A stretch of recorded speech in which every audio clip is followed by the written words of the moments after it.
ஆமென். யோவான் சுவிசேஷம் 10வது அதிகாரம். பரிசுத்த யோவான் எழுதின சுவிசேஷம் 10வது அதிகாரம்.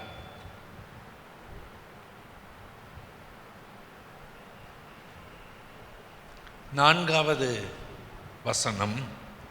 அவன் தன்னுடைய ஆடுகளை வெளியே விட்ட பின்பு அவைகளுக்கு முன்பாக நடந்து போகிறான். ஆடுகள் அவன் சத்தத்தை அறிந்திருக்கிறபடியினால்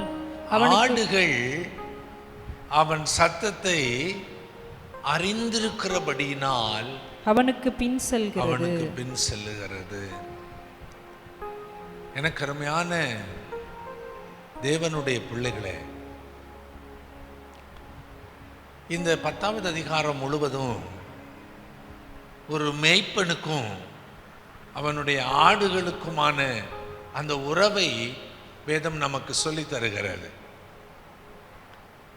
ஆண்டவர் இயேசு தன்னை ஒரு நல்ல மேய்ப்பனாகவும் உங்களையும் என்னையும் ஒரு நல்ல மந்தையாகவும் மனதிலே வைத்து உவமையாக இந்த அதிகாரத்தை அவர் நமக்கு எழுதி கொடுக்கிறார். சொல்லும் பொழுது அவர் சொல்லுகிறார், மந்தைகள் அந்த கூடாரத்தை திறந்து விட்டு ஆடுகளுக்கு முன்பாக மேய்ப்பன் கடந்து செல்லுகிறார். அழகாய் அந்த வார்த்தை சொல்லுகிறது, இந்த ஆடுகள் அந்த மேய்ப்பனுடைய சத்தத்தை அறிந்திருக்கிறபடியால் அவனுக்கு பின்னாக அது கடந்து செல்லுகிறது. அல்லேலூயா. பிரியமானவர்களே, ஒவ்வொரு ஆடும் தன் மேய்ப்பனுடைய சத்தத்தை தனிப்பட்ட விதத்திலே அறிந்திருக்கிறவைகளாக இருக்க வேண்டும் என்று சொல்லி இந்த வேத புஸ்தகத்திலே ஆண்டவர் விரும்புகிறார். ஆமென். 10 ஆடுகளையும் ஒன்றாய் மேய்ப்பன் ஒரு கம்பை வச்சு மேய்க்கிறது எப்படி அவசியமோ, ஒவ்வொரு ஆடும், மந்தையில் இருக்கிற ஒவ்வொரு ஆடும் தனிப்பட்ட விதத்திலே தன் மேய்ப்பனுடைய சத்தத்தை அறிந்ததாக இருக்க வேண்டும். ஆமென். அல்லேலூயா. அப்படி அறிந்திருந்தா தான் அந்த ஆடுகள் கூட்டமா நிக்கிறப்ப நீங்களோ நானோ தனியா போய் அந்த ஆடுகளை பத்துக்கிறப்ப அந்த ஆடு அந்த இடத்தை விட்டு என்ன செய்யக்கூடாது, நகண்டு போகக்கூடாது. இது நம்முடைய மேய்ப்பனுடைய சத்தம் இல்லையே, இது நம்முடைய எஜமானனுடைய சத்தம் இல்லையே, நம்மை துரத்துகிறவர், நம்மை நேசிக்கிறவர் இல்லையே, நம்மை பராமரிக்கிறவர் இல்லையே, இவர் ஏதோ கூலியால் போல இருக்கிறதே என்று சொல்லி ஆடு அறிந்து கொள்ளும்படி என் அன்பு தேவனுடைய ஜனமே, மேய்ப்பனுடைய சத்தத்தை தனிப்பட்ட விதத்தில் அறிந்திருக்க வேண்டும். அல்லேலூயா. ஆண்டவர் சொல்றாரு, நான் என் ஆடுகளை அறிவேன், ஆடுகள் என் சத்தத்தை அறிந்திருக்கிறது. கூடி இருக்கிற திருச்சபை மக்களா இருக்கிற நாம் இன்னைக்கு கூட்டத்தில் நாம் அமர்கிறோம். இன்னைக்கு ஒரு குழுவாக, இன்னைக்கு ஒரு சபையாக அமர்ந்து கர்த்தருடைய சத்திய வசனங்களை நாம் பிரசங்கிக்க நாம் எல்லாரும் கேட்கிறோம். இதோடு கூட தேவனுக்கும் நமக்கும் இருக்கிற உறவு முடிந்து போகிறது இல்லை. கூட்டமா உட்கார்ந்தேன், ஒரு 10 பேராக, ஒரு 20 பேராக, அல்லது கணவன் மனைவி பிள்ளைகளாக நான் அமர்ந்து தேவனுடைய வார்த்தையை கேட்கிறேன் அப்படிங்கிற அந்த ஐக்கியம் மாத்திரம் நமக்கு என்ன செய்யாது, பத்தாது. இதை கடந்து நாம் ஒவ்வொருவருக்கும் தனித்தனியாய் தேவனோடு ஒரு தனிப்பட்ட உறவு நமக்கு அவசியமாய் இருக்கிறது. அல்லேலூயா. அல்லேலூயா. தனியாகவே தேவனோடு செலவிடுகிறதும் நல்லதில்லை, கூட்டத்தோடையே தேவனை தேடிக்கிட்டே போகிறதும் ஆரோக்கியமானது இல்லை. அல்லேலூயா. ரெண்டு நம்முடைய வாழ்க்கையில் ரொம்ப அவசியம். கூட்டமாகவும் நாம் தேவனை தேடணும், தேவனோடு கூட தனிப்பட்ட உறவும் நமக்கு தேவை. தனிப்பட்ட உறவும் நமக்கு அவசியம். கூட்டமாக, குழுவாக, சபையாக சேர்ந்து நாம் தேவனை தேட வேண்டியதும் அவசியமாக இருக்கிறது. ஒரு கை உயர்த்தி ஒரு அல்லேலூயா சொல்லுங்க. அப்போ உங்களுக்கு புரியும்னு நினைக்கிறேன். ஒருவேளை நாம் சனிக்கிழமை இன்றைக்கு இந்த குவாரண்டைன் பீரியடில் நாம் சனிக்கிழமை ஆண்டவரை நம்ம தேடுகிறோம் சபையாக. இது மாத்திரம் இந்த வாரத்துக்கு நமக்கு போதுமானது இல்லை. ஒவ்வொரு நாளும் ஒரு சில மணி நேரங்கள் தேவனோடு நமக்கு தனிப்பட்ட உறவு ரொம்ப அவசியம். நல்ல கவனிங்க. 1 ராஜாக்களின் புஸ்தகம் 10வது அதிகாரம். 1 ராஜாக்கள் 10வது அதிகாரத்தில்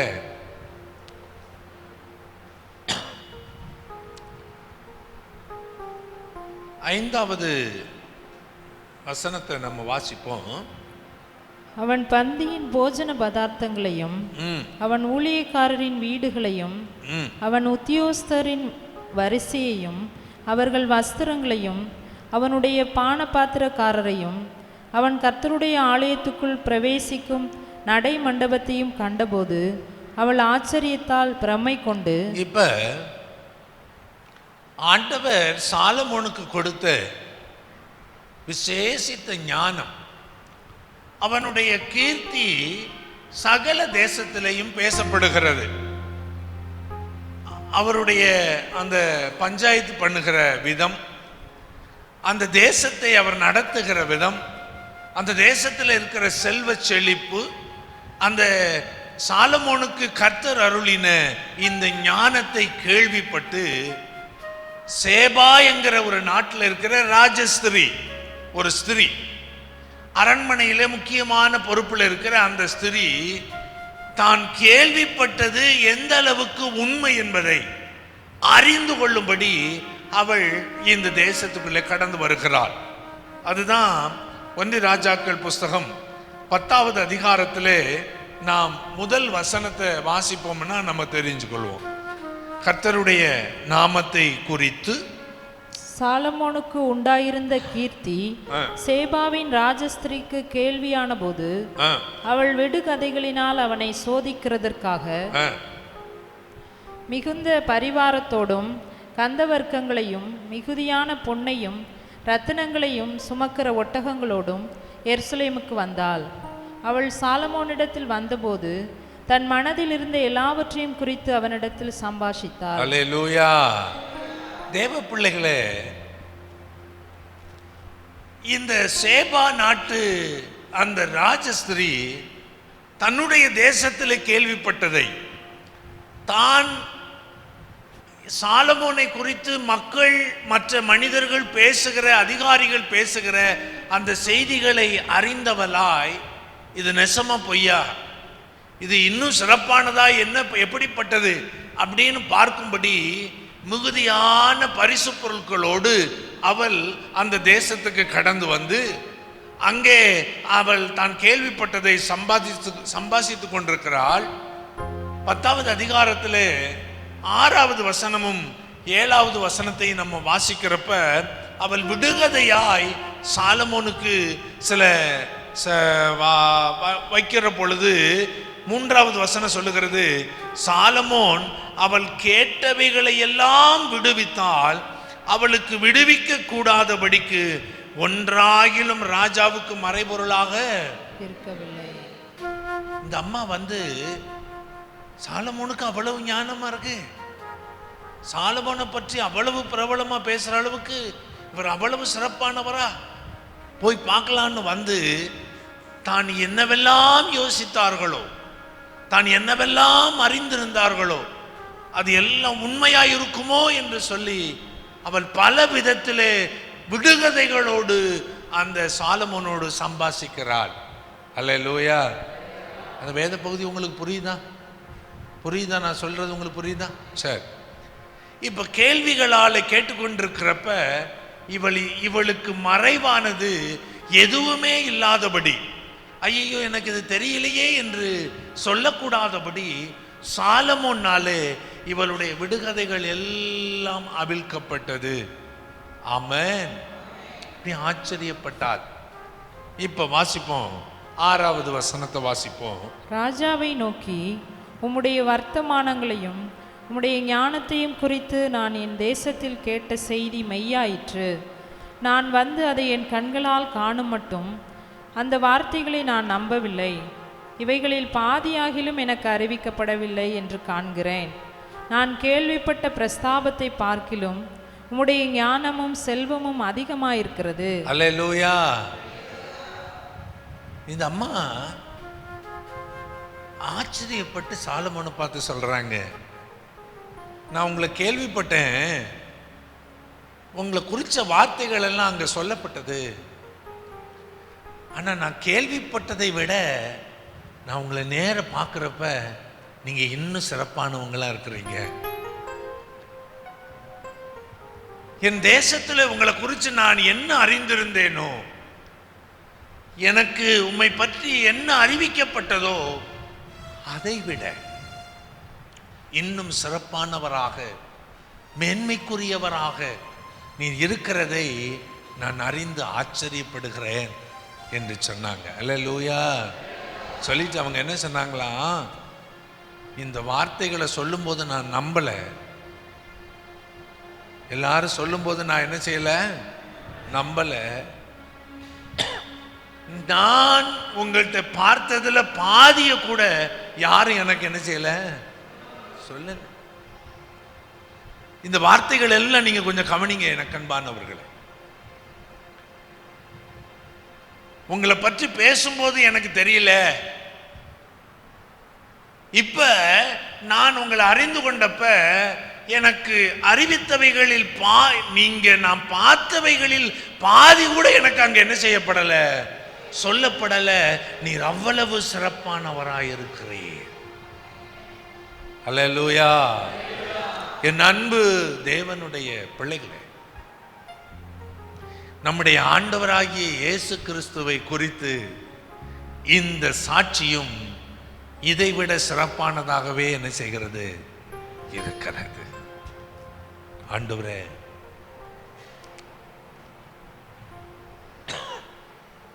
சுவிசேஷ கூட்டங்கள்ல, ஊழியர் கூடுகைகள், சபை கூடி வருகிற சமயங்களில் உங்களை குறித்து பேசப்படுகிற சத்தியங்கள், உங்களை குறித்து எனக்கு அறிவிக்கப்பட்ட வெளிப்பாடுகள், வெளிச்சங்கள், இது எல்லாம் பொதுவானவைகள், எல்லாருக்கும் சொல்லப்படுகிறது. இயேசு நல்லவர் என்று எல்லாருக்கும் பிரசங்கிக்கப்படுகிறது. ஆனால் இயேசு எந்த அளவுக்கு நல்லவர் என்பதை நாம் அறிந்து கொள்ள வேண்டுமானால் பொதுவாய் கேள்விப்பட்ட அந்த இயேசுவோடு தனிப்பட்ட விதத்தில் நாம் பழகுகிற பொழுது அவைகள் நமக்கு சாத்தியமாகிறது. இந்த ராஜஸ்திரி சொல்றா, நான் என்னுடைய அரண்மனையில் இருக்கிறப்ப உங்களை குறித்து நான் கேள்விப்பட்டது நிறைய, உங்களை குறித்து எனக்கு சொல்லப்பட்டவைகள் அநேகம்.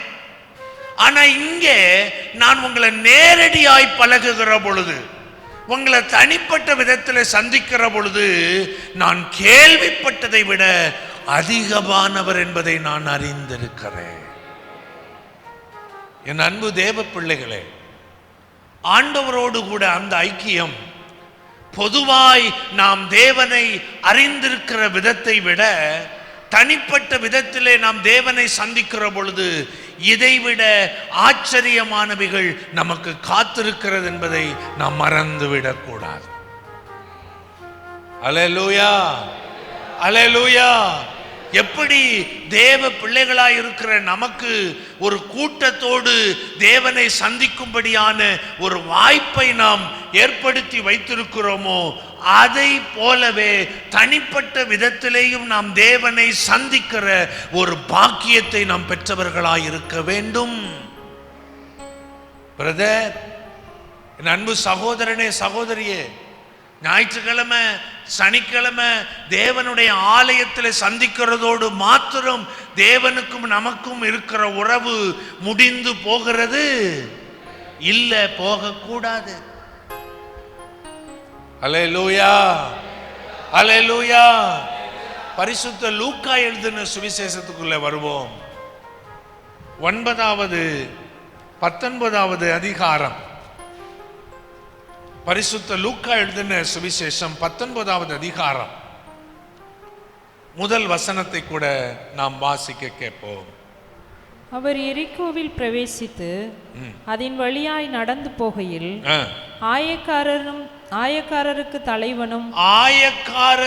தலைவனும் ஐஸ்வர்யவானுமாய் இருந்த சகேயு எனப்பட்ட ஒரு மனுஷன் இயேசு எப்படிப்பட்டவரோ என்று அவரை பார்க்க வகை தேடினான். அல்லேலூயா.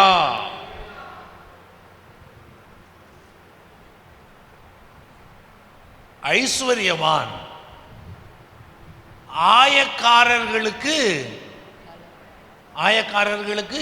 தலைவன், ஒரு நல்ல ஹை போஸ்ட்ல இருக்கிற ஒரு மனுஷன்.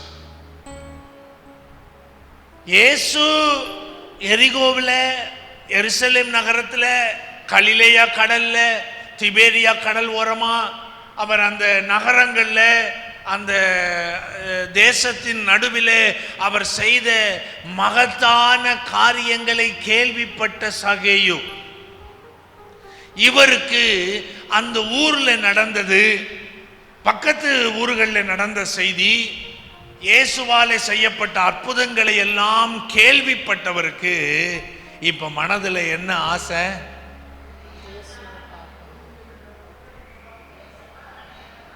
தேவ ஜனமே ஒன்று கவுனிங்க.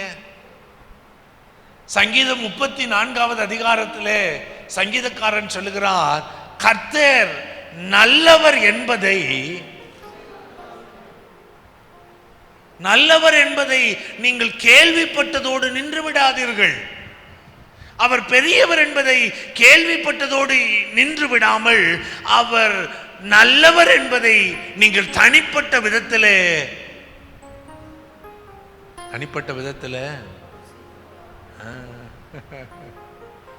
அல்லேலூயா. சங்கீதக்காரர் உங்களுக்கு எனக்கு ஒரு அழைப்பு கொடுக்கிறார். தேவ ஜனமே, கர்த்தர் நல்லவர் என்பதை நீங்கள் ருசித்து பாருங்க. அவங்க சொன்னாங்க பிரதர், இவங்க சொன்னாங்க பிரதர், எனக்கு ஊழியக்காரங்க சொல்லி கொடுத்துருக்குறாங்க பிரதர், அதனால நானும் சொல்றேன் இயேசு நல்லவர் அப்படிங்கிறத விட என் தனிப்பட்ட வாழ்க்கையில அவரை நான் ருசித்து சொல்றேன், இயேசு ரொம்ப. அல்லேலூயா. சத்தமா சொல்லுங்க அல்லேலூயா. 2 வார்த்தைக்கு நிறைய வித்தியாசம் இருக்கு. எங்க வீட்டில் இன்னைக்கு சமைச்ச குழம்பு நல்லா இருக்குன்னு எல்லாரும் சொன்னாங்க. இது வேற. எங்க வீட்டில் இன்னைக்கு சமைச்ச சாப்பாடு ரொம்ப டேஸ்டா இருக்குன்னு நான் அறிந்து கொண்டேன் அப்படிங்கிறது வேற. அல்லேலூயா, அல்லேலூயா. சூப்பரா வச்சிருந்தாங்க அப்படின்னு ஒருத்தர் சொல்றான்னா அவன் அதை சுவைத்தவன் தான் அதை என்ன செய்யறான் சொல்றான்.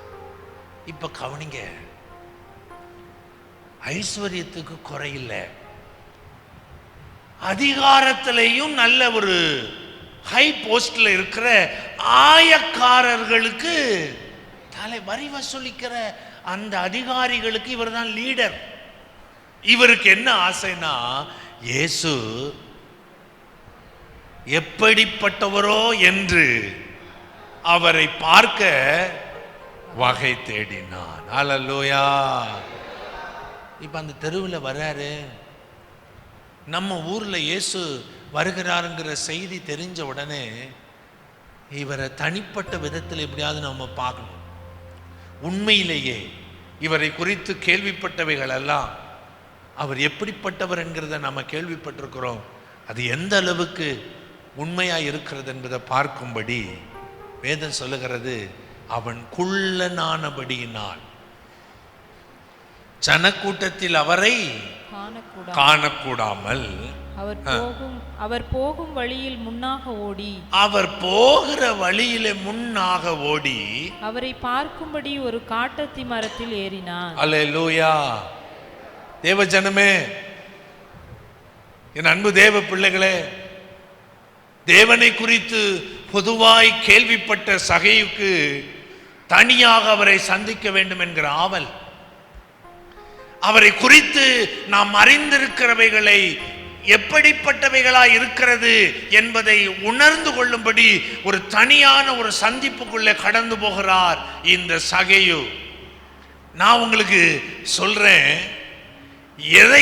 எந்த அளவிற்கு நீங்கள் பொதுவாய் அவரை குறித்து அறிந்திருக்கிறீர்களோ அதை விட நீங்கள் தனிமையிலே அவரை சந்திக்கிற பொழுது சிறப்பான ஒன்று உங்களுக்காக காத்திருக்கிறது.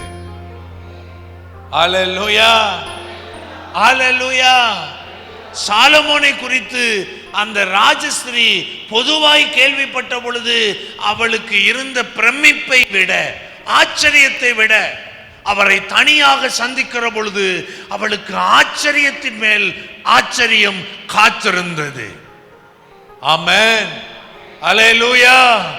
தேவனாலே படைக்கப்பட்ட, தேவனாலே ஞானம் கொடுக்கப்பட்ட ஒரு மனிதனை தனியாய் சந்திக்கிற பொழுது ஆச்சரியம் இருக்குமானால், அந்த தேவனையே தனியாய் சந்திக்கிற பொழுது எத்தனை பெரிய ஆச்சரியம் காத்திருக்கும். அல்லேலூயா. எனக்கு பொதுவா தான் அவரை தெரியும் பிரதர், அதை வச்சு இந்த பூமியில ரொம்ப காலம் தேவனுக்கு சீசனாக வாழ முடியாது. ஆயிரக்கணக்கான பேர் தேவனை பின்பற்றி வந்தார்கள். ஆனா தேவனை சிலர் தான் சீசர்களாக அவரோடு கூட இணைக்கப்பட்டார். ஆமா தானே? அல்லேலூயா. சத்தமா சொல்லுங்க அல்லேலூயா. 5000 பேருக்கு ஆண்டவர் போஜனம் கொடுத்தார். ஒரு கூட்டத்தில் 5000 பேர் உட்கார்ந்துருந்தாங்க. அந்த கூட்டங்கள் எல்லாம் காலியாகி போன பிறகு இயேசுவை சுற்றி 12 பேர் மட்டும்தான் நின்றாங்க. இவர்கள் மாத்திரம்தான் இயேசுவை தனிப்பட்ட விதத்திலே அறிந்திருந்தவர்கள். அல்லேலூயா. எத்தனை பேருக்கு ரசிகர்களா இருக்கணும்னு ஆசை, எத்தனை பேர்களுக்கு சீசர்களா இருக்கணும்னு ஆசை. இயேசு ஒரு இடத்துல இருக்கிறார் என்பதை கூடி ஓடுகிறவர்கள் எல்லாரும் ரசிகர்கள். அவரை ரசிக்கும்படி, அவரால் நன்மையை பெற்றுக் கொள்ளும்படி கூடுகிற ரசிகர் கூட்டங்கள் அது. அல்லேலூயா. இயேசுவுக்கு ரசிகர்கள் தேவையில்லை, இயேசுவுக்கு சீசர்கள் தேவையாயிருக்கிறார். அல்லேலூயா. இப்ப நம்ம எல்லாரும் ரசிகர்கள். ஆண்டவருடைய இப்படி கூட்டத்தில் உட்கார்ந்து கர்த்தருடைய வசனத்தை கேட்கறது ரசிகர்கள் கூட்டம் அப்படின்னு வச்சுக்கிட்டா, தனிப்பட்ட விதத்திலே தேவனுக்கும் நமக்கும் இருக்கிற உறவு தான் நம்மை சீசர்களாக மாற்றுகிறது. ஆமென்.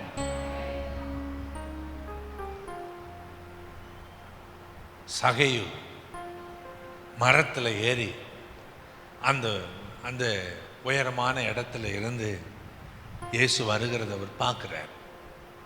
நான் சொன்னேனே, கூட்டத்தில் சந்திக்கிறத விட தனியாக சந்திக்கிற பொழுது அங்கே என்ன நடக்கும்? ஒரு சிறப்பான ஒன்று நடக்கும். ஒரு ஆச்சரியம் ஒன்று அங்கே இருக்கு.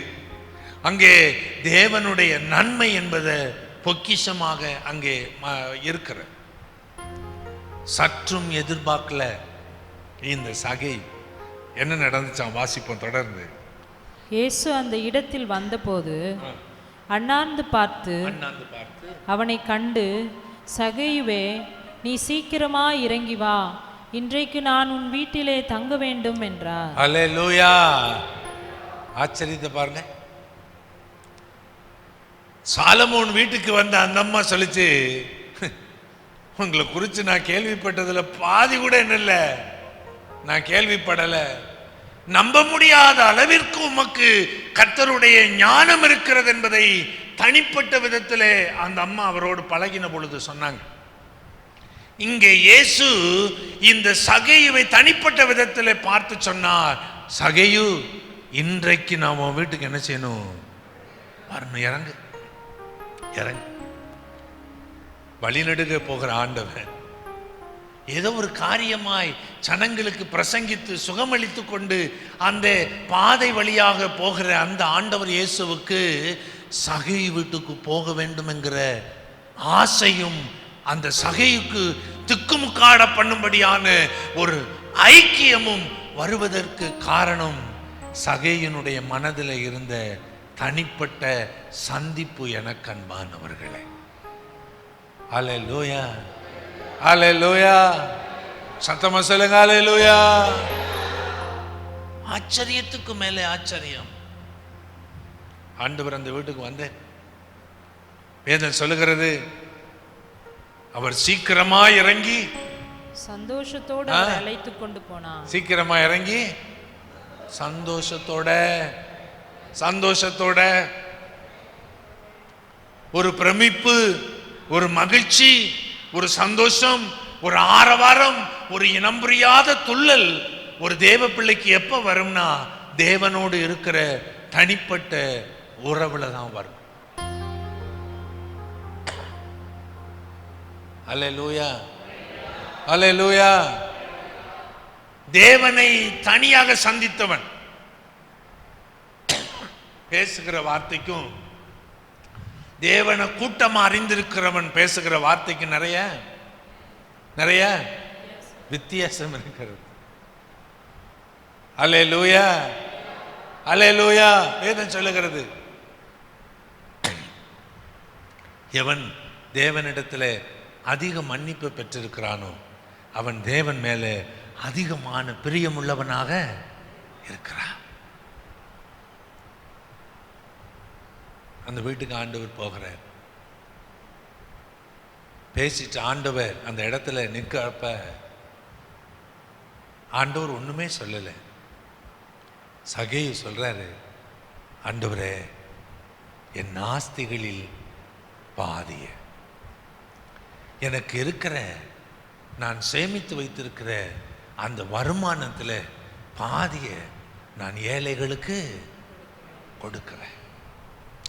மீதம் இருக்கிற பாதிய நான் யாரிடத்திலெல்லாம் அநியாயமாய் வாங்கினேனோ அவர்கள் எல்லாருக்கும் நாலத்தனையாய் திரும்ப செலுத்துகிறேன் என்றான். 4 மடங்கு அவனுக்கு திரும்ப செலுத்துகிறேன். கவனிங்க, இந்த ஒரு மனம் திரும்புதல், இந்த தேவனோடு தேவனை போலவே வாழும்படியான அந்த ஒரு வாழ்க்கை. எப்படி வாழ்ந்திருக்கிறாரு? முன்னாடி அநியாயமா வாழ்ந்திருக்கிறார், ஏழைகள் மேல கரிசனையற்றவராக இருந்திருக்கிறார். ஆஸ்திகளை சேர்க்கணும், பணத்தை சேர்க்கணும், பொருட்கள் மிகுதியினால ஒரு டாம்பிகமா வாழணும்னு சொல்லி தன்னை பழக்குவிக்கப்பட்ட இந்த சகையு தேவனை தனிப்பட்ட விதத்தில் சந்திக்கிற பொழுது அவருடைய இருதயத்தில் ஒரு மிகப்பெரிய மனம் திரும்புதல் உண்டாகிறதை நாம் வேதத்தில் பார்க்கிறோம். ஹல்லேலூயா, ஹல்லேலூயா. சரி, ஒரு கணக்கு போடுவோமே. இப்ப சகையு கணக்கின்படி அவருக்கு இருக்கிற ஆஸ்தியில பாதி எங்க போயிடுச்சு? எங்க போயிடுச்சு? ஏழைக்கு போயிடுச்சு. சரி, மீதி பாதியில ஒருத்தன் 100 ரூபா வாங்கினா அவனுக்கு எவ்வளவு செலுத்துறாரு? 400 ரூபாய் செலுத்துறாரு. இப்படி ஒரு பங்குக்கு பதிலா 4 பங்கா செலுத்தினா சகை வீட்டுல என்ன இருக்கும்?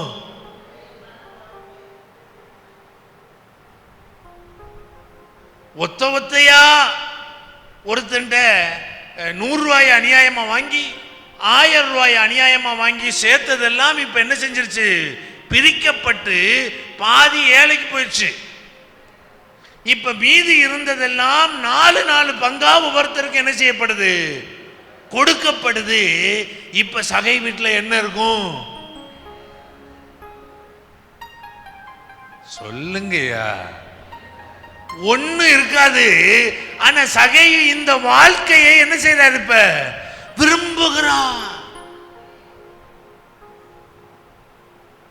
அநியாயமாய் தன்னுடைய வாழ்க்கையை சேகரித்து மற்றவர்களுடைய ஆஸ்திகளை சுரண்டி தான் வாழ்க்கையை வளமிக்கதாய் வாழ விரும்பின இந்த சகேயுக்கு ஒன்றுமில்லைனாலும் பரவாயில்ல, தேவனோடு இணைக்கப்பட்ட வாழ்வு போதும் என்று சொல்லி அந்த ஒரு உன்னத அனுபவத்தை இந்த சகேயுக்கு கொடுத்தது தேவனுடைய தனிப்பட்ட சந்திப்பு. எனக்கு அன்பானவர்களே, அல்லேலூயா.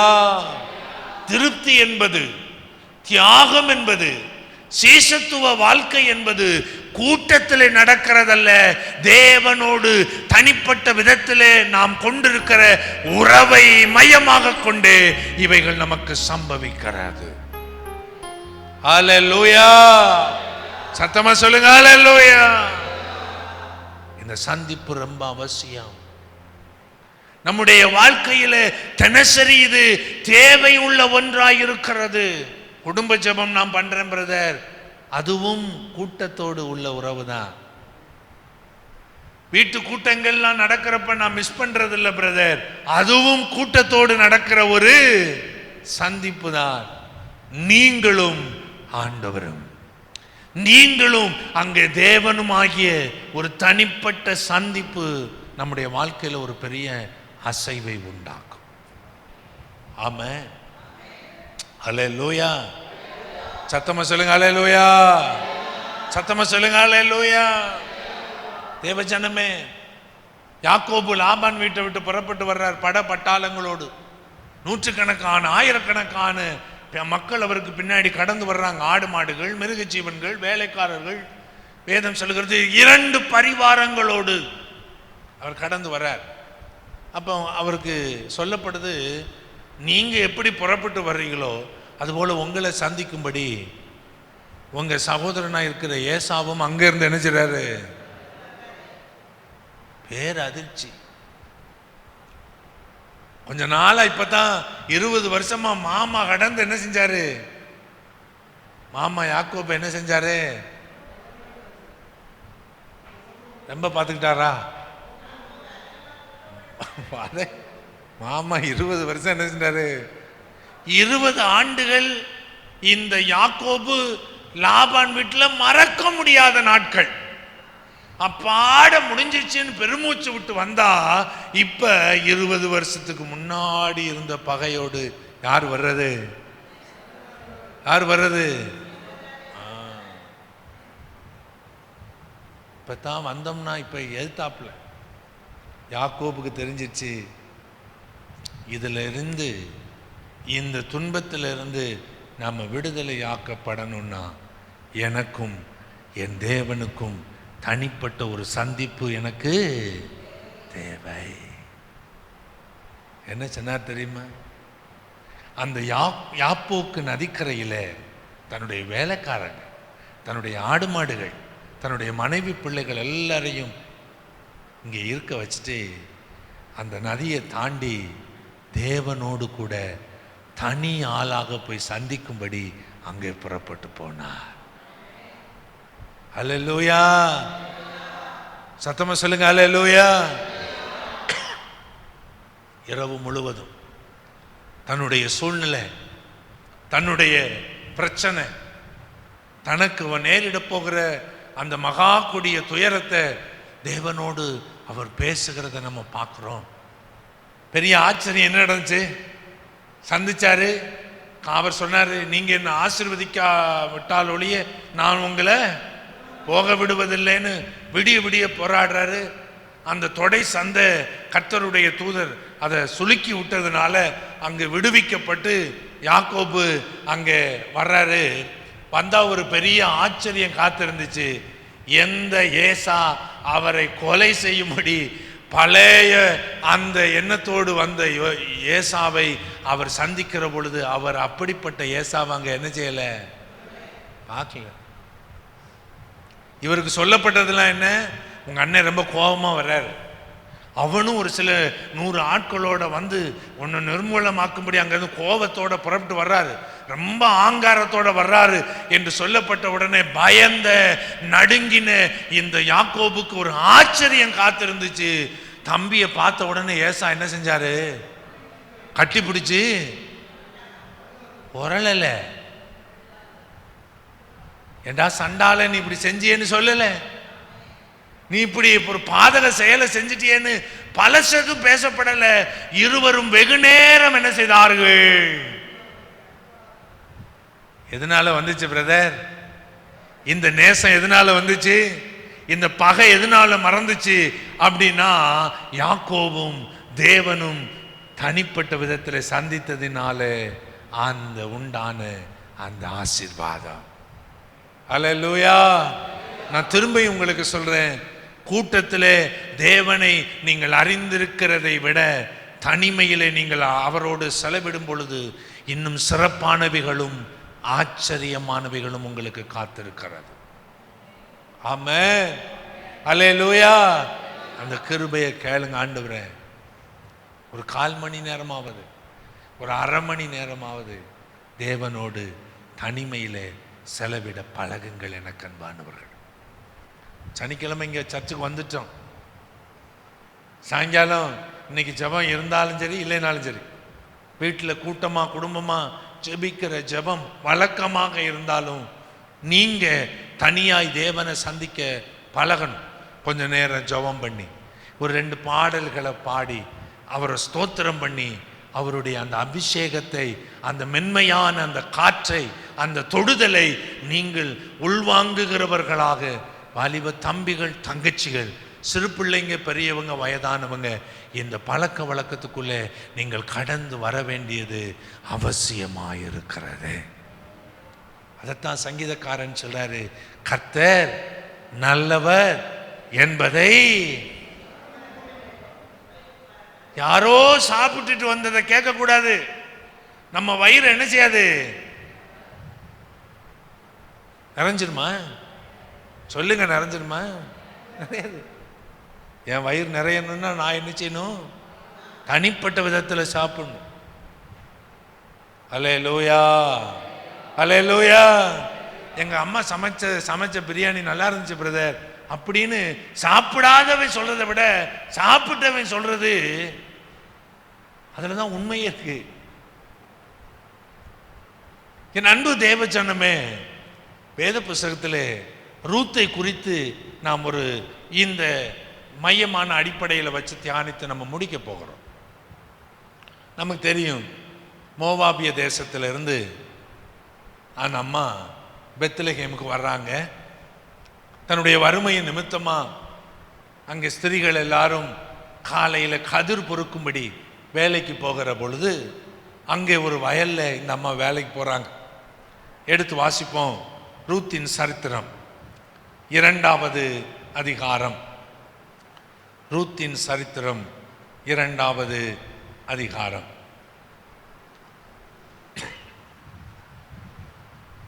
வசனம் 3 நம்ம வாசிப்போம்.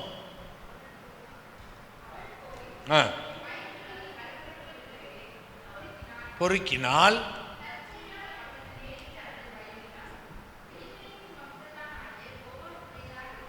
இருந்தது.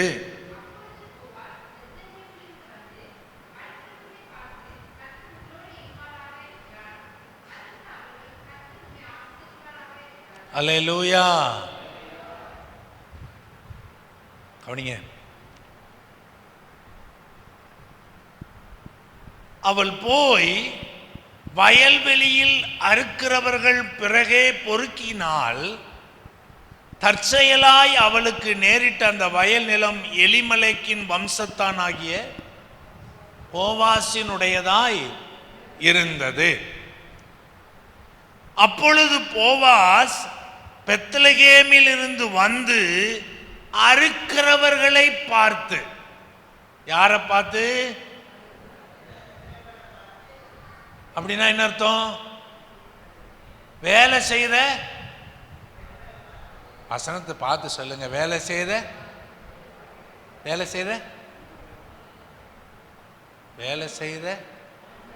எல்லாரையும் பார்த்து, அறுக்கிறவர்கள் எல்லாரையும் பார்த்து போவாஸ் என்ன சொன்னாரு? கர்த்தர் உங்களோடு கூட இருப்பாராக என்று ஆசீர்வதித்தான். அல்லேலூயா. கவனிங்க, போவாசின் இடத்திலிருந்து வந்த ஆசீர்வாதம் ரூத்துக்கு மாத்திரம் இப்ப சொல்லப்படல. பொதுவாய் வேலை செய்த எல்லாரையும் பார்த்து போவாஸ் என்ன செய்றாரு? ஆசீர்வதிக்கிறாரு. கர்த்தர் உங்களோடு கூட. வசனத்தை நல்லா கவனிக்கணும், நல்லா கவனிக்கணும். அங்கே போவாசினுடைய வாயிலிருந்து வந்த வார்த்தை அன்னைக்கு வேலை செய்த எல்லார் மேலையும் வந்தது. ஆமாவா? ஆமாவா இல்லையா? சரி, இப்ப ஆசீர்வதித்த அந்த போவாஸ் 6வது வசனத்தை வாசிப்போம். அறுக்கிறவர்கள் மேல் கண்காணியாக 5ல இருந்து வாசிங்களேன். பின்பு போவாஸ் அறுக்கிறவர்கள் மேல் கண்காணியாக வைக்கப்பட்ட தன் வேலைக்காரனை நோக்கி இந்த பெண் பிள்ளை யாருடையவள் என்று கேட்டான். அறுக்கிறவர்கள் மேல் கண்காணியாக வைக்கப்பட்ட அந்த வேலைக்காரன் பிரதியுத்தரமாக, இவள் மோவாப் தேசத்திலிருந்து நகோமியோடு கூட வந்த மோவாபிய பெண் பிள்ளை. அல்லேலூயா. இப்ப கூட்டத்துல ஆசீர்வதிச்ச போவாசுக்கு புதுசா ஒரு பெண்ணுடைய முகம் தட்டுப்படுது. இவ்வளவு நாள் இந்த அம்மாவை இங்க என்ன செய்யலையே, பார்க்கலையே. புதிதாக ஒரு வயல்ல ஒரு ஸ்திரீ வேலை செய்றாளே, அவளை பார்த்த முகமா இல்லையேன்னு கேட்குறப்ப அவர் சொல்றாரு, அவருக்கு போவாசுக்கு இவளுடைய தனிப்பட்ட விதத்தில் இவளை சொல்லுகிறாங்க, இவள் நம்முடைய தேசத்தில் மோவாபிலிருந்து புறப்பட்டு வந்த நகோமியினுடைய மருமகள், பெண் பிள்ளை. அல்லேலூயா. கர்த்தர் உன்னை ஆசீர்வதிப்பாராக என்று சொன்ன பொதுவான ஆசீர்வாதத்தை பெற்ற இந்த ரூத்துக்கு இப்ப தனிப்பட்ட விசாரணை நடக்கிறது. இப்ப அவளை பார்த்த உடனே அடுத்து என்ன சொல்றாராம், வாசிப்போம் 7வது வசனம். அறுக்கிறவர்கள் பிறகு அரிக்கட்டுக்களிலிருந்து சிந்தினதை பொறுக்கிக் கொள்ளுகிறேன் என்று அவள் என்னிடத்தில் கேட்டுக்கொண்டாள். காலமே துவங்கி இதுவரைக்கும் இங்கே இருக்கிறாள். இப்பொழுது அவள் குடிசைக்கு வந்து கொஞ்சம் நேரம்தான் ஆயிற்று என்றான். அப்பொழுது போவாஸ் ரூத்தை பார்த்து, மகளே கேள், பொறுக்கிக் கொள்ள வேறே வயலில் போகாமலும் இவ்விடத்தை விட்டு போகாமலும் இங்கே என் ஊழியக்கார பெண்களோட கூடவே இரு. அவர்கள் அறுப்பறுக்கும் வயலை நீ பார்த்து அவர்கள் பிறகே போ. ஒருவரும் உன்னை தொடாதபடிக்கு வேலைக்காரருக்கு கட்டளையிடுகிறேன். உனக்கு தாகம் எடுத்தால் தண்ணீர் குளங்கள் அண்டைக்கு போய் வேலைக்காரர் மொண்டு கொண்டு வருகிறதிலே குடிக்கலாம் என்றான். அல்லேலூயா. இப்ப இந்த போவாஸ் அந்த அம்மாட்ட சொல்றாரு, வேலை பார்க்குறவங்களோட சேர்ந்து நீ வேலை பாரு, நீ பயப்படுற மாதிரியான காரியம் எதுவும் இங்கே என்ன செய்யாது, நடக்காது. அவங்களோட நீ தண்ணி குடிச்சுக்க, அவங்க சாப்பிட்ற நேரம் நீ சாப்பிட்டுக்க அப்படின்னு சொல்லிட்டு அந்த கட்டுகளை சுமந்து போகிற அவங்கள பார்த்து சொன்னாங்க, நீங்கள் போகும்போது வேணும்னே சிலதை என்ன செய்யுங்க, சிந்து விடுங்க, இவ எடுத்துக்கொள்ளுவதற்கு சிந்த விடுங்க. பொதுவாய் இவளுக்காக அங்கே பேசப்பட்டது. வேலைக்காரர்கள் அங்க வேலை செய்த பணியாட்கள் இடத்துல, எப்பா இவளை பார்த்துக்கங்கப்பா, பரிதாபமானமாக கஷ்டப்பட்டவ, மாமிக்கு மேல இருக்கிற பிரியத்தினால மோவாப்பை விட்டு வந்தவ, கொஞ்சம் பார்த்துக்கங்க, பந்தோசம் நடந்துக்கங்க அப்படின்னு சொல்லி பொதுவாக இவளை குறித்து பேசப்பட்டது அங்கே போவாஸ் மூலமாக. அல்லேலூயா. வீட்டுக்கு வந்துட்டாங்க. நடந்த சம்பவத்தை எல்லாம் தன் மாமிட்ட சொன்னப்ப மாமி சொல்றா, கவனிங்க, இப்பொழுது போவாஸ் குடிச்சு புசித்து அவர் உறங்கி கொண்டிருக்கிற நேரம், நீ அவரை தனியாக சந்திக்க செல். அல்லேலூயா. குடிச்சுன்னா போதையில் இல்லை, சாப்பிட்டுட்டு தண்ணி குடிக்கிறது. புசித்து குடித்து அப்படின்னா நல்ல பொறுக்க இந்த தண்ணி அடிச்சுட்டு திண்ணி பண்டார மாதிரி திங்கிறது இல்லை, அது இல்லை. அது பொதுவாக சொல்கிற வார்த்தை. என்ன சாப்பிட்டு விட்டு முடிச்சாச்சா அப்படின்னு கேட்டால் ஆமாம் சொல்லுவோம்ல, அது மாதிரி. கவனிங்க என் அன்பு தேவனுடைய பிள்ளைகளே, கூட்டத்திலே இந்த போவாஸ் மூலமாய் நன்மையை பெற்ற இந்த ரூத்துக்கு தனிப்பட்ட விதத்திலே அவரை சந்திக்கும்படி அவள் படுத்திருக்கிற அந்த நேரத்தில் போகிறார். ஒரு ஸ்திரீ நம் அண்டையிலே அமர்ந்திருக்கிறத பார்த்த உடனே போவாஸ் எழும்பி அவர் சொல்றாரு, நாளைய தினத்துல உன்னை திருமணம் பண்ணும்படியான அந்த சூழ்நிலைகளை பற்றி நான் உன்னோடு என்ன செய்கிறேன், பேசுகிறேன். பொதுவாய் பேசப்பட்டது என்ன, என் வயல்ல இவளுக்காக கொஞ்சம் கொஞ்சத்தை என்ன செய்யுங்க, சிந்த விடுங்க, கூட்டத்தில் பேசப்பட்டது.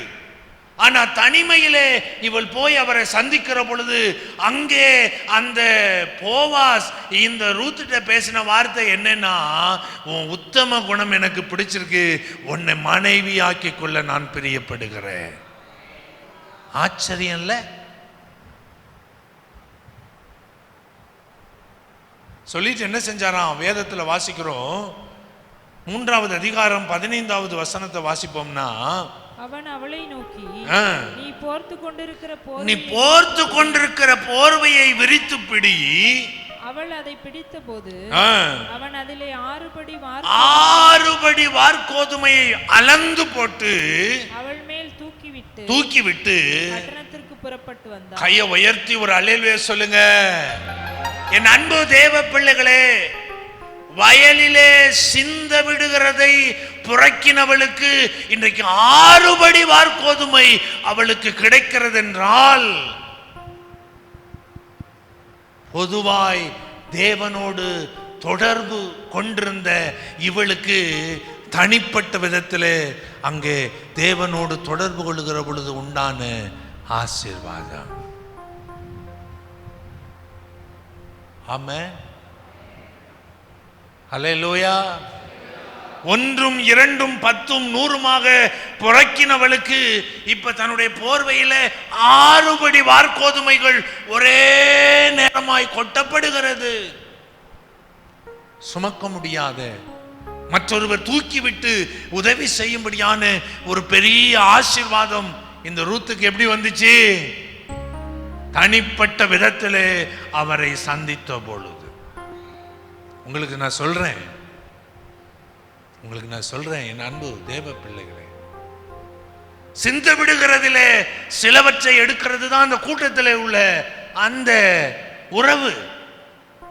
தேவனாலே சிந்தப்படுகிற, தேவனுடைய வாயிலிருந்து புறப்பட்டு வருகிற ஆசீர்வாதமான வார்த்தைகள்ல எனக்கு ஒண்ணு உனக்கு ஒண்ணு என் பிள்ளைகளுக்கு ஒண்ணாய் எடுத்துக்கொள்ளுகிறது சபை கூடி வருதல் என்றால், நமக்கும் தேவனுக்கும் இருக்கிற தனிப்பட்ட உறவில் நான் சுமக்க முடியாத அளவிற்கு ஒரு பெரிய ஆசீர்வாதத்தை தேவன் எனக்கு வைத்திருக்கிறார். அல்லேலூயா சொல்லுங்களேன், அல்லேலூயா சொல்லுங்களேன். கூட்டத்திலே இந்த போவாஸ் தன்னுடைய ரூத்தை பார்த்து சொன்னா, வேலைக்காரிகளோடு நீ வேலை செய். தனிப்பட்ட விதத்தில் அவரை சந்திக்கிற பொழுது, நீ என்னுடைய சுதந்திரவாளியும் எனக்கு மனைவியாயும் ஆக்கப்பட வேண்டியவள். ரெண்டுக்கு வித்தியாசம் தெரியுதா உங்களுக்கு? கூட்டத்தில் அவரை சந்திக்கிறப்ப வேலைக்காரியில நீ ஒரு ஆளு, பொறுக்க வந்ததுல நீ ஒரு ஆளு. தனிப்பட்ட விதத்தில் அவரை சந்திக்கிறப்ப, நாளைய தினத்துல உனக்கு இன்னொரு சுதந்திரவாளி ஒருத்தன் இருக்கான், எனக்கு தெரியும் அவன் கட்ட மாட்டான், ஆனா நானும் உன்னை என்ன செய்வேன், என்னுடைய மனவாளியாக, என்னுடைய மனைவியாக, என்னுடைய துணையாளராக உன்னை ஏற்றுக்கொள்ளுகிறேன் என்று சொல்ற ஒரு மிகப்பெரிய வாக்குத்தத்தத்தை இந்த ரூத் தனிமையான சந்திப்பில் பெற்றுக்கொண்டார். ஆமென். அல்லேலூயா. ஆண்டவர் சொல்றாரு, கூட்டத்தில் என்ன சந்திக்கிறதோட நின்று விடாத, உனக்கும் எனக்கும் தனிப்பட்ட விதத்தில் ஒரு சந்திப்பு தேவையாயிருக்கிறது. அல்லேலூயா, அல்லேலூயா, அல்லேலூயா. உன்னத பாட்டு புஸ்தகத்தில் நம்ம வாசிக்கிறோம், என் மனவாளி.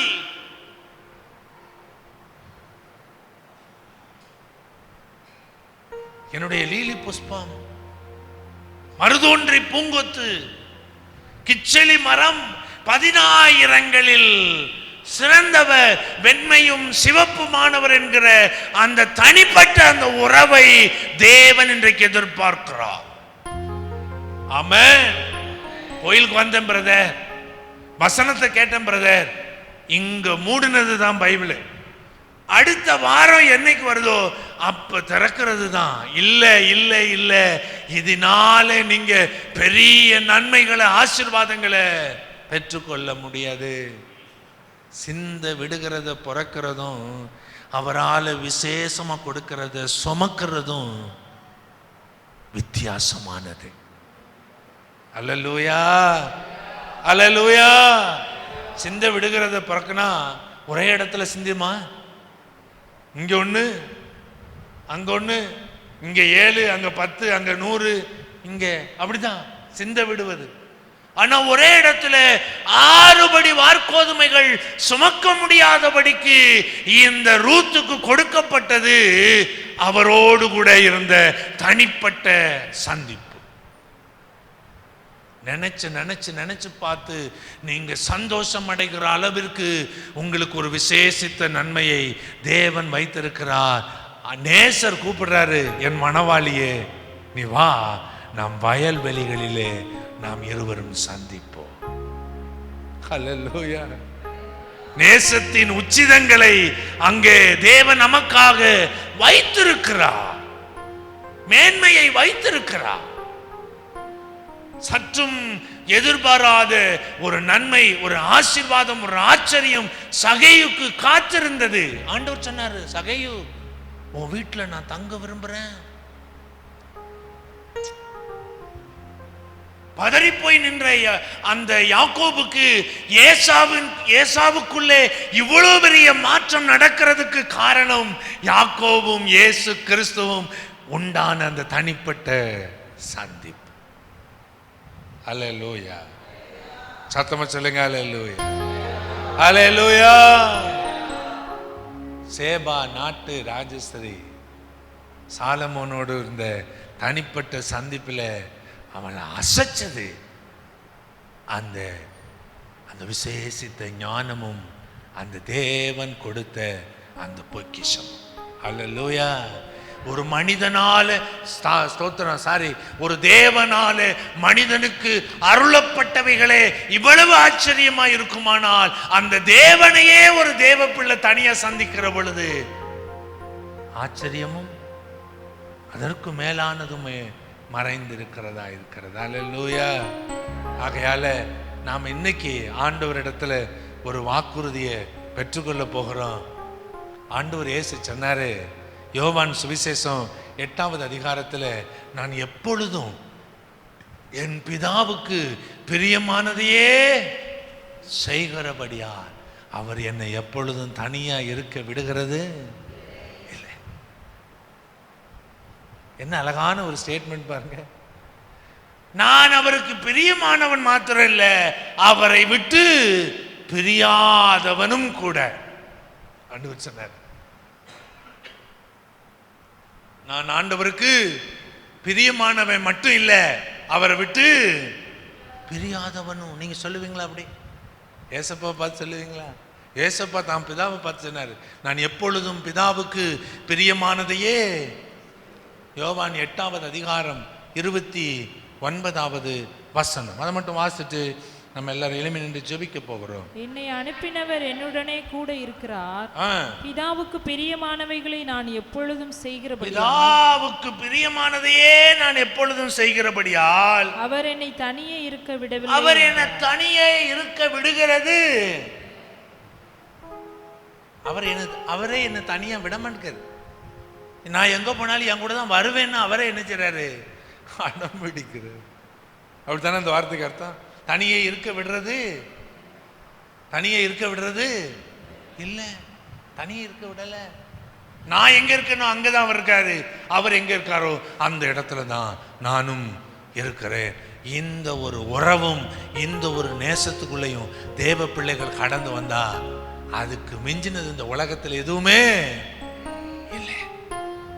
திரும்பி உங்களுக்கு சொல்லுகிறேன், கர்த்தர் நல்லவர் என்பதை ருசித்து பாருங்கள்.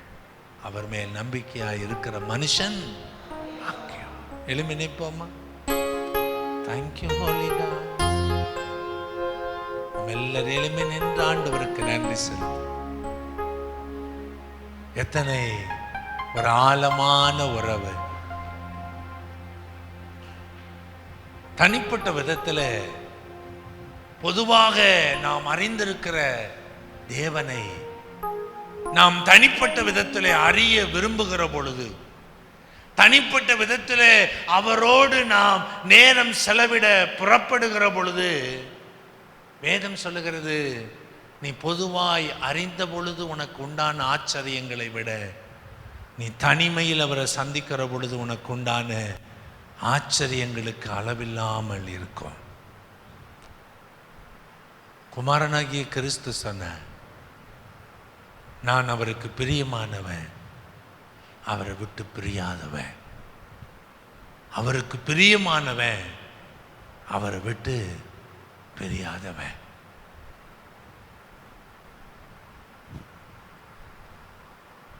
எப்படி பொதுவாய் யாக்கோபு தேவன் அறிந்திருந்தாரோ, அதுபோல தனிப்பட்ட விதத்திலையும் தேவனை அறிந்திருந்தவராயிருந்தார். சாலமோனை எப்படி பொதுவாய் அந்த கேள்விப்பட்டிருந்தாலோ, அதுபோல தனிப்பட்ட விதத்திலே அந்த சாலமோனை அறியும்படி புறப்பட்டு வந்தவள் சேபா நாட்டு ராஜஸ்திரி. எப்படி பொதுவாய் போவாசை எப்படி பொதுவாய் அறிந்திருந்தாலோ ரூத்து, அதே விதத்தில் தனிப்பட்ட விதத்தில் அறியும்படி அவள் புறப்பட்டு வந்தாள். இயேசுவை எப்படி சகேயு பொதுவாய் அறிந்திருந்தாரோ, அவர் எப்படிப்பட்டவர் என்பதை தனிமையில் அறிந்து கொள்ளும்படி அவர் சமூகத்துக்கு வந்தார். தேவ ஜனமே, இவர்கள் எல்லாரும் ஆச்சரியங்களை அனுபவித்தார்கள். தனிப்பட்ட விதத்திலே வந்த பொழுது இவர்களுக்கு ஒரு பிரமிப்பு காத்திருந்தது, ஒரு மேன்மை காத்திருந்தது, ஒரு உயர்வு காத்திருந்தது. அதுபோல தேவனும் நமக்கு செய்ய வல்லமை உடையவராயிருக்கிறார்.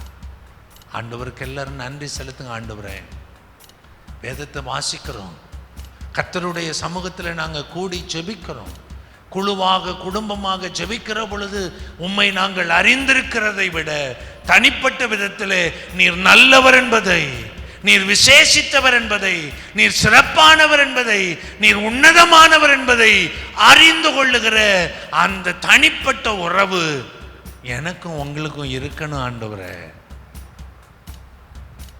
Thank you Lord. உங்க நேசத்தாலே சோகமாகிற அந்த அனுபவத்துக்குள்ள எங்களை நடத்துங்க ஆண்டவரே. உங்களுக்கும் எனக்கும் தனிமையில் ஒரு சந்திப்பு உண்டாகணும் ஆண்டவரே. நீங்களும் நானும் உங்க சமூகத்தில் தனிமையில் அமர்ந்து நேரம் செலவிடுகிற அந்த பாக்கியமான நேரத்தை நான் எதிர்பார்க்கிறேன் ஆண்டவரே. தேவ பிள்ளைகள் ஒவ்வொருவருக்கும் இது அவசியம். நீங்க ஒருவேளை வயல்ல நிக்கலாம், ஒருவேளை நீங்க பிசினஸ்ல வேலை நிமித்தமாக கூட இருக்கலாம். எங்க நீங்க நின்றாலும் அவரோடு தனிமையில் நிற்க நீங்க பழகணும், ஜெபிக்க பழகணும், உறவாட பழகணும். அந்த தனிமையில அவரோடு நேரம் செலவிட தேவ பிள்ளைகளாய் இருக்கிற நாம் பழகுகிற பொழுது இன்னும் மேன்மையை, இன்னும் ஆசீர்வாதத்தை, இன்னும் சிறப்பானதை நாம் அனுபவிப்போம் என்பது நிதர்சனமான உண்மை. சிந்து விட்டதை எடுத்தவள் ரூத்து.